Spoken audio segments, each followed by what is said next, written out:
If you want to have financial freedom and time freedom in network marketing, recruiting is essential. However, I'm sure you'll agree with me that it can also be very frustrating. In this video, I'm going to give you 5 tips that I use to go out and recruit 10 people in just 10 days. Coming in this industry for over 25 years, multiple 7-figure earner, and been blessed to have a lot of success in the industry, but it wasn't always like that. Matter of fact, for 7 years, I struggled. Got to the point I said, I'll never do it again. I was actually a member of the NFL, the No Friends Left Club. I ended up bankrupt, government assistance, car repossessed, living in a small town, felt like a failure in life when I couldn't even support my family.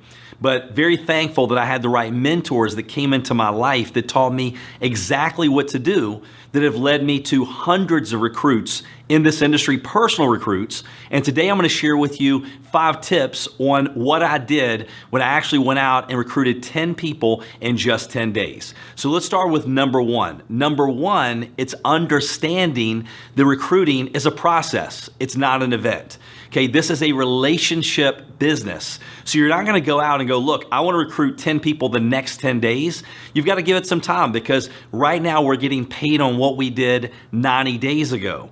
90 days from now, we'll be getting paid on what we do now. You have to fill your funnel and understand it does take some time.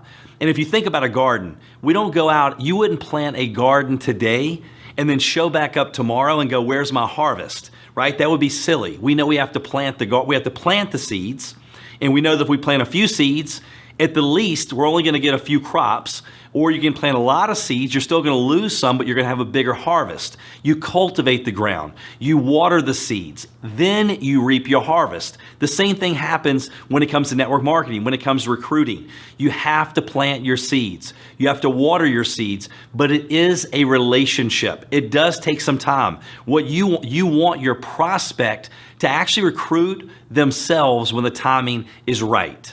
Number 2, don't prejudge. When I got into this industry, I made the mistake time and time again of making a list of who I thought may be interested.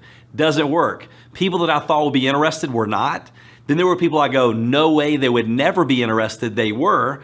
And then a lot of times it's not the people that we introduce to the business, it's who they lead us to, right? The duds can lead us to the studs or the studettes. So you want to make a list of people that you know, care about, trust, respect, and then you just share the information. Don't prejudge. It's like if we opened up a sushi franchise and you go, well, I know I have a lot of friends of maybe that don't like sushi. It doesn't matter. You still want them to know you have the franchise because they're going to know people that do like it. So number 2, absolutely do not prejudge. You're not selling, you're not recruiting. All you're going to do is share with them what you're doing. Number 3, remember it is a numbers game. I remember hearing Jim Rohn say we can make up in numbers what we lacked in skill, and that took the weight off my shoulders, because when he explained that, listen, you could be so bad that you only get 1 out of 10.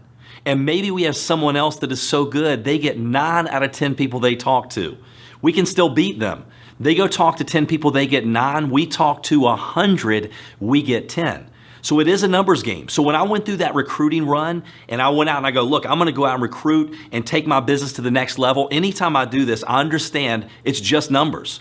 I understand that my goal is to say less to more people. And the way that I do that is I use third-party tools. What is a third-party tool? It's something else that does a presentation for me. Maybe it's a website, a magazine, a DVD, a conference call, a webinar, anything that allows me to be the commercial and just gets them to watch the movie.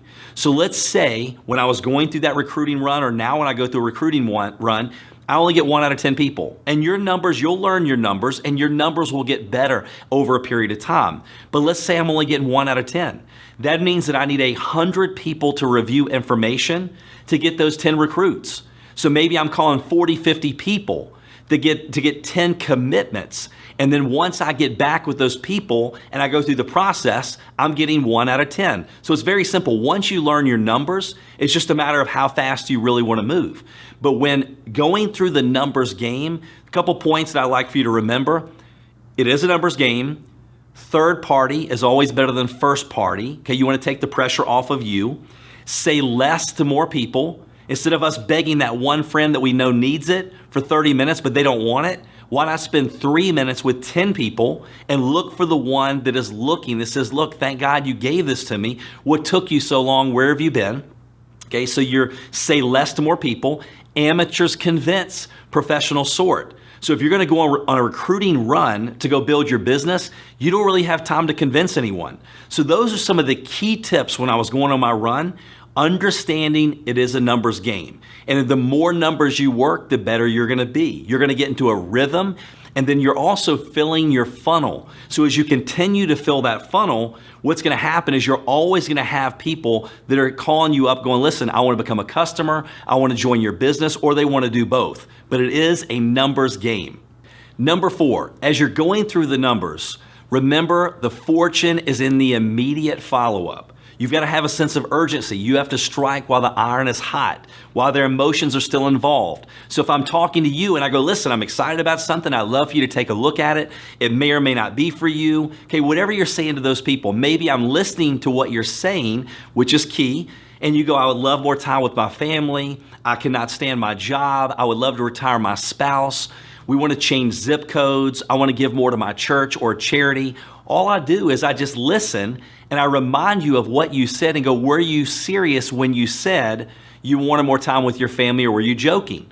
And they go, no, I was serious. Well, look, I don't know if what I'm doing is for you or not, but I'm really excited about it. I get you the information. The fortune is in the immediate follow-up. What I try to do is set a time to follow back up with you of when you're going to look at it. I go, listen, if I give this to you tonight, if I give you this magazine, would you look at it tonight? We grab coffee in the morning. If I send you a text message with a short video, would you look at it? And I'll call you back in 10 minutes. So I try to strike while the iron is hot, knowing that it takes 5 to 8 exposures. Remember, we talked about recruiting as a process, it's not an event. So my goal is to take you from exposure to exposure to exposure until you recruit or sell yourself. It's pretty simple. How do I follow up? What do you say? You know, I don't get caught up in all the verbiage. Here's the best thing I've learned to say when I follow up. Hey, did you get a chance to look at it? Great. What caught your attention most? Was the product, business, or a little bit of both? Because either one, we win, right? The product, the business, or both. No matter what they say, I go, that's one of the best parts, because it is. What did you like best about what you saw?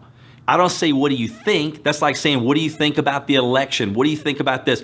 That's just an open-ended road that you don't want to go down. So what did you like best? Product, business, or both? What caught your attention the most? Something very simple, but knowing that I'm going to take them through exposure to exposure, and then when the timing's right, they'll sell or recruit themselves. And no doesn't even mean no.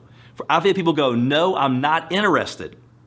All I ask them is this: hey, listen, do you mind if I keep you posted on how I'm doing? Or do you mind if I update you every now and then on how things are going? Sure.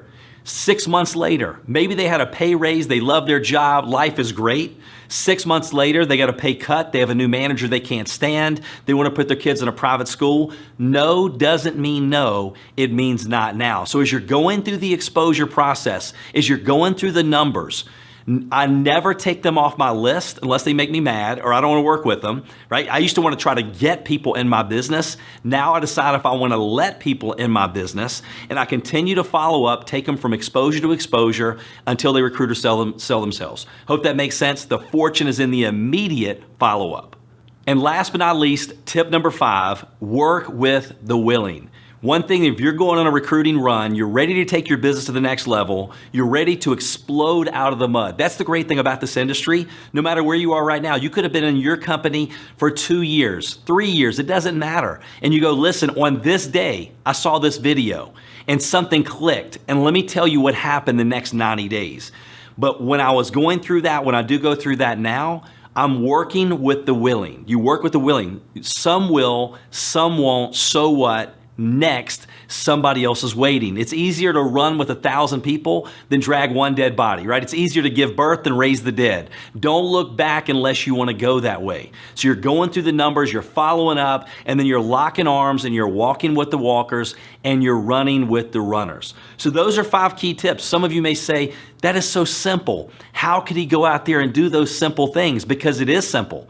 And when you do the simple things and you do them day after day after day, and you understand understand it's a numbers game and you compress those numbers into a shorter period of time. And I believe it's easier to build your business fast than it is to build your business slow. Not too many people want to go run a marathon, but if you give them something, go, listen, if you want to sprint, we can help you explode to the next level. They're ready to do that. And with that energy and excitement that's in your voice and the new stories of people that you're bringing on board, you're going to find that it starts to compound and it grows even faster. It's like a snowball. If you get in front of it, when it's rolling down a hill, eventually if you get in front of it, you become a part of it and it continues to snowball bigger and bigger and bigger. Question of the day, what's the number one challenge that you're having building your network marketing business? Because I like to use that to create future training content and videos for you and your organization. Please make sure to put that in the comments below.